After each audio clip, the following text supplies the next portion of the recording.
Hi, I'm Seth. I'm from America, and I've been in China for 5 years. Hi, I'm Adam. How long have you been in China for? I've been in China for almost 3 years. He is also from America. Also from America. Yes. We're from the same state. Michigan.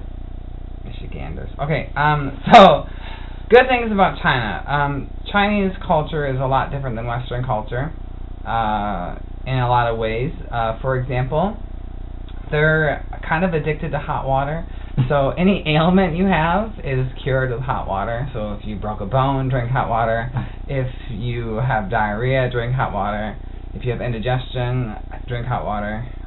So there are certain things that you'll have to get used to when you come here. And I think if you're if you're coming here for work, they have so Chinese people are nice, but they are nice in a different way than we are.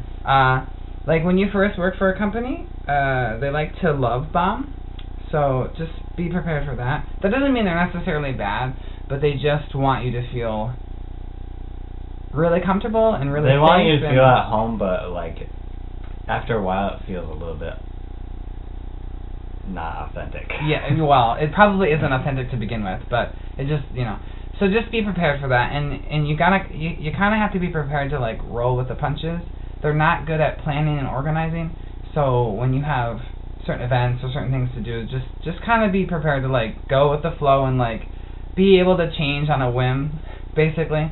There are plenty of good things about here though, like transportation. I mean, there's a lot of like traffic jams, and it gets really busy, but it's still more convenient than our home, like where we're from. They have subways here, they have the bus, they have taxis. You don't have to just take a car.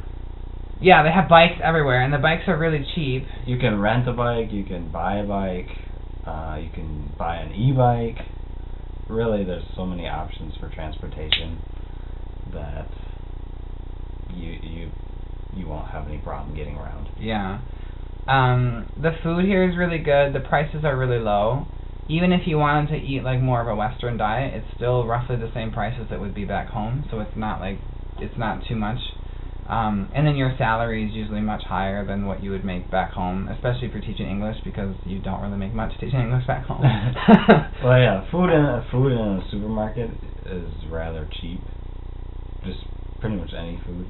Except lemons. Really cheap, yeah. Lemons are expensive. Well, okay. But like just meat, lemons, meat, vegetables, like or eggs, those kind of things. Like we get like 2 dozen eggs for like $2 or something. Like you get a lot for your money.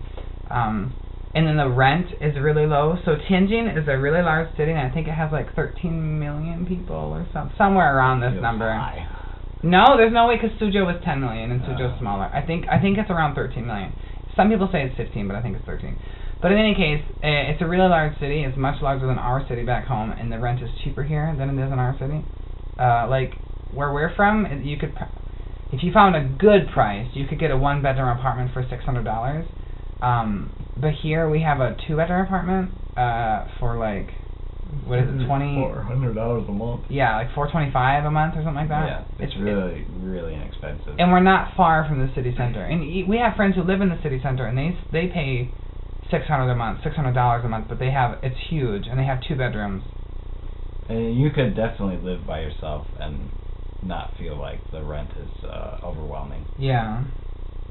There are some things, like the building we live in is small. I mean, well, yeah, I guess you call it. It's an old building, so it only has 6 floors, which means there's no elevator, and we live on the top floor. Your butt gets really nice, though, doing that. But, like, we used to live in a building with 12 floors, I think, or 10 floors, and so if it's over 6 floors, they have to have an elevator legally. It doesn't mean it's a good elevator. It broke a few times. But, yeah.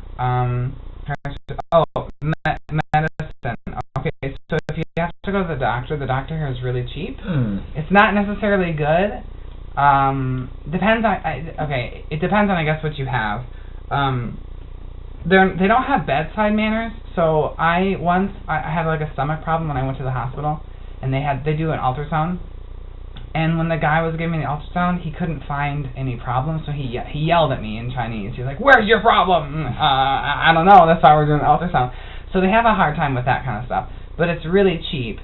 Yeah. I got like blood test, ultrasound, and I saw 3 doctors, and I paid like maybe $30. Yeah. I'd say if you're used to Western medicine, you're in for a little bit of a shock. Because you go to the hospital and you just see people lying around, and you see some guy with his head bashed in. Oh yeah. And it's really weird because when you go to the doctor, there's other people in the room with you. Yeah. And you just gotta state what your problem is, and yeah. as there's other people watching you. Especially if they want to check, like if you're a female, like a girl, they're a little more private. Like they might pull a curtain or something. But if you're a guy, no. Like if they say take your shirt off, you just take it off, or pull your pants down. Like when they give you a shot, they always administer the shot in the butt. They always do it in the butt. Mm-hmm. And if other people in the room, other people in the room. You just pull your pants down, and they just in the butt. But I will say it's much cheaper than any. Yeah. Unless you're used to free healthcare, but as Americans, we are not. And if you ever have to go to the dentist, just go to a private one. Like, it's not worth, because I've been to Chinese hospitals, and those are okay. But a Chinese dentist I've been to, and it was terrible. And I paid, like, it wasn't very expensive. I think I paid maybe $30 or $40, but he didn't do anything. Like, he did something, but he didn't do anything, so I had to go somewhere else, and then they had to fix it. But I just went to a private place, and it was a lot better.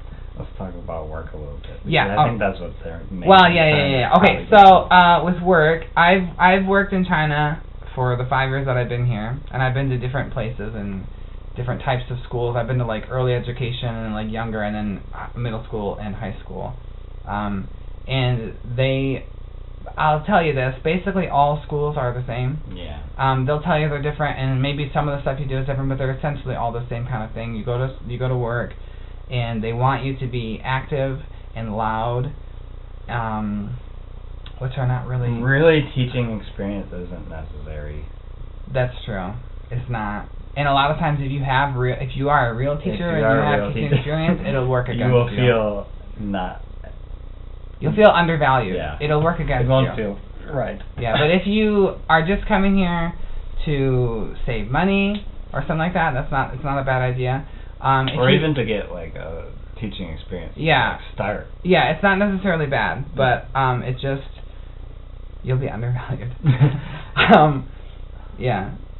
And the way they teach, they use like a behavioral type, so it's very like I say you repeat kind of thing. It's not my style at all, so I don't work very well with the schools here. That's why I've been around. But some teachers have no problem with that. Some teachers, they go and they've been at the same job for years and they have no problem with it. It just depends on your personality. Yeah. I'd say when you first get here, everything is going to seem a bit overwhelming and difficult, especially being that it's another language, and if you don't know Chinese, it's going to be a little bit hard. But your coworkers will usually help you. Yeah. Like if you have to get a bank card, or you have to do some certain permits when you first get here, like you have to get like a residence permit, and you have to get it's called a Beichaka. It's like your background. It's like a background check, but it tells the police where you live. When you do that, they'll help you do all those things. And even if you have to order stuff online, like getting stuff online here is really, really convenient. Your coworkers, usually like your Chinese teaching assistant or somebody in the company, will help you do all those things. Yeah. Do you have anything else? No, already at 9 minutes. Yeah, well. Oh, also there is, in Tianjin, I don't know if you're coming to this city, but in Tianjin there is a pretty active foreign life. Like there's a lot of foreign events and foreigners. Like we've been to, there's like a language exchange. I've seen groups for like concerts where people go together to do music stuff. And it just depends on the city you go to. Yeah. But a lot of them usually will have some type of foreign or expat group that you can get involved in. Many will. And Tianjin's really close to Beijing, so yeah, you won't be far from... If you want to go there, yeah, but it's a lot of people. A lot of people. It's not worth it to me. Okay. Anyway, bye, you guys. Yeah, bye.